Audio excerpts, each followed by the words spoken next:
Hello children, welcome to असा education. आज हम करेंगे गुजरात बोर्ड की 12वीं क्लास की हिंदी की किताब का दूसरा चैप्टर नमक का दरोगा। इसका हम करेंगे सारांश। तो आइए देखते हैं कि इस पाठ में क्या बताया गया है। तो नमक का दरोगा कहानी जो है वो लिखी गई है मुंशी प्रेमचंद्र जी के द्वारा। तो नमक का दरोगा मुंशी प्रेमचंद्र द्वारा लिखित एक प्रसिद्ध यथार्थवादी कहानी है। तो इस कहानी में लेखक ने ईमानदारी, कर्तव्य निष्ठा और भ्रष्टाचार के बीच संघर्ष को प्रभावी ढंग से प्रस्तुत किया है। कहानी का मुख्य पात्र कौन है? बंशीधर। उसके पिता मुंशी देवी प्रसाद स्वयं अत्यंत ईमानदार व्यक्ति थे। तो जो बंशीधर था उसके पिता बहुत ईमानदार व्यक्ति थे। उन्होंने जीवन भर सच्चाई और धर्म का पालन किया, लेकिन उन्हें कभी धन या सुख नहीं मिला। फिर भी वे अपने पुत्र बंशीधर को ईमानदारी के मार्ग पर चलने की शिक्षा देते हैं। तो यहाँ पर क्या बताया गया है कि नमक का दरोगा जो कहानी है वो लिखी गई है मुंशी प्रेमचंद्र जी के द्वारा। तो उनकी जो कहानियाँ होती थी वो यथार्थवादी होती थी, मतलब सच्ची बातें होती थी, उसका सच्चाई होती थी। तो इस कहानी में बताया गया है कि एक पिता जो कि ईमानदार थे, तो उन्होंने अपने बेटे को भी, जिनका नाम बंशीधर था, ईमानदारी सच्चाई पर चलने का रास्ता सिखाया।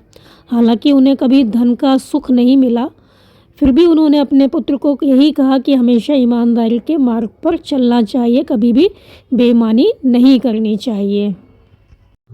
फिर क्या होता है, बंशीधर को सरकारी नौकरी मिलती है और वो नमक का दरोगा नियुक्त किए जाते हैं। उस समय नमक का व्यापार सरकार के अधीन था, लेकिन अनेक व्यापारी क्या होता था, अवैध रूप से इलीगली क्या करते थे, नमक बेचते थे।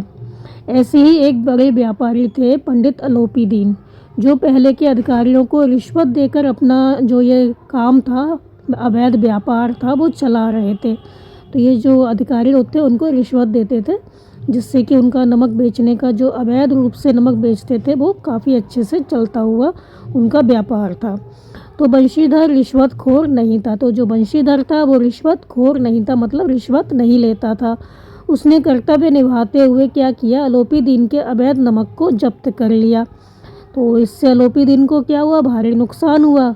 अलोपी बंशीधर को, जो अलोपी दीन थे, वो बंशीधर को धन देकर समझाने की कोशिश करते हैं। वो सोचते हैं शायद ये धन ले लेगा तो मान जाएगा, नहीं तो मेरा तो बिजनेस चौपट हो जाएगा। लेकिन बंशीधर जो है वो साफ मना कर देते हैं पैसे लेने के लिए और अपने धर्म पर अडिग रहते हैं। फिर क्या होता है, क्रोधित होकर अलोपी दीन बंशीधर पर मुकदमा कर देते हैं। तो अदालत में सरकारी वकील भी जो होता है वो बेईमान होता है, जिसके कारण बंशीधर मुकदमा हार जाते हैं और उसे नौकरी से निकाल दिया जाता है। तो इस घटना से हमें ये पता चलता है कि समाज में कितना भ्रष्टाचार फैला हुआ था उस टाइम भी, जहाँ ईमानदार व्यक्ति को दंड भुगतना पड़ता है। तो आज भी यही होता है, बहुत भ्रष्टाचार है। जो ईमानदार लोग होते हैं वही सज़ा पाते हैं और जो भ्रष्ट होते हैं वो पैसा देकर छूट जाते हैं। तो यहाँ पे क्या बताया गया है कि जो बंशीधर थे उनको गवर्नमेंट जॉब मिलती है और वो नमक के दरोगा नियुक्त किए जाते हैं। तो उस समय नमक का व्यापार जो था वो सरकार के अधीन था, लेकिन बहुत से व्यापारी ऐसे थे जो अवैध रूप से नमक बेचते थे। तो ऐसे ही एक व्यापारी थे अलोपी दीन, जो कि क्या करते थे, अधिकारियों को रिश्वत देकर अपना जो काम था, व्यापार था, वो चला रहे थे। अवैध जो व्यापार था, जो वैध नहीं था, मतलब जो लीगल नहीं था, उस व्यापार को चला रहे थे, अवैध रूप से नमक बेचते थे। तो बंशीधर रिश्वतखोर नहीं थे, मतलब वो रिश्वत नहीं लेते थे। उसने कर्तव्य निभाते हुए क्या किया, अलोपी दीन का जो अवैध नमक था उसको जब्त कर लिया। इससे अलोपी दीन बहुत गुस्सा हुए और उनको भारी आर्थिक नुकसान हुआ। तो उन्होंने क्या किया, बंशीधर को धन देकर समझाने की कोशिश की, लेकिन बंशीधर ने मना कर दिया, क्योंकि वो ईमानदार थे और अपने धर्म पर वो अडिग रहते हैं।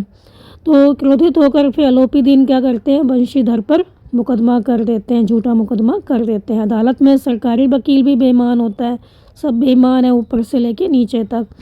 तो जिससे क्या होता है, बंशीधर जो होते हैं मुकदमा हार जाते हैं और उन्हें सरकारी नौकरी से निकाल दिया जाता है। तो इस घटना से पता चलता है कि समाज में कितना भ्रष्टाचार फैला हुआ है, क्योंकि यहाँ पर उसी व्यक्ति को सज़ा मिलती है जो कि ईमानदार होता है।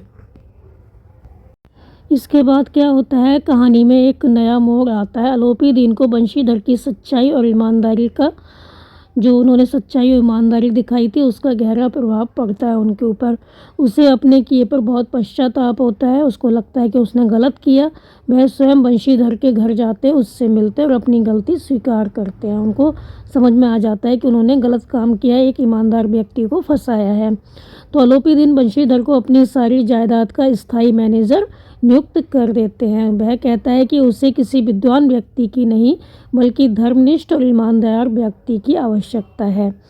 तो इस प्रकार बंशीधर को अंत में क्या होता है, सम्मान और प्रतिष्ठा मिलती है। तो कहानी यह सिद्ध करती है कि ईमानदारी चाहे तुरंत फल ना दे पर अंततः वही सच्चा सम्मान दिलाती है। तो यहाँ पे इस कहानी में यही बताया गया है कि हमें हमेशा ईमानदार रहना चाहिए, हमेशा सच्चाई का साथ देना चाहिए। भले ही उस समय हमें उसका फल ना मिले, लेकिन अंततः क्या होता है, जो ईमानदार व्यक्ति होता है वही सच्चा होता है, उसको सच्चाई का इनाम भी मिलता है, उसको सम्मान मिलता है। तो इस कहानी में अंत में क्या होता है, आलोपी दीन जो होते हैं उनको बहुत बुरा लगता है कि उन्होंने एक ईमानदार व्यक्ति को किस तरह से सज़ा दिला दी।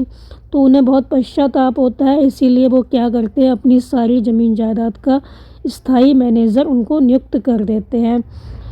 तो वो यही कहते हैं कि उन्हें किसी विद्वान व्यक्ति की आवश्यकता नहीं है। अगर विद्वान व्यक्ति है, भले ही वो विद्वान है, लेकिन अगर वो ईमानदार नहीं है, बेईमान है, तो उनकी तो क्या होगा, सारा बिजनेस ठप हो जाएगा। तो वो कहते हैं उन्हें किसी विद्वान व्यक्ति की नहीं बल्कि धर्मनिष्ठ और ईमानदार व्यक्ति की आवश्यकता है। तो इस प्रकार बंशीधर को अंत में सम्मान और प्रतिष्ठा मिलती है। तो यहाँ पे हमारी जो कहानी है वो ख़त्म हो गई बच्चों। आप इसको अच्छे से समझकर याद कर लीजिए। हमारे चैनल ऐसा एजुकेशन को लाइक कीजिए, सब्सक्राइब कीजिए और शेयर करना बिल्कुल मत भूला करिए। Thank you.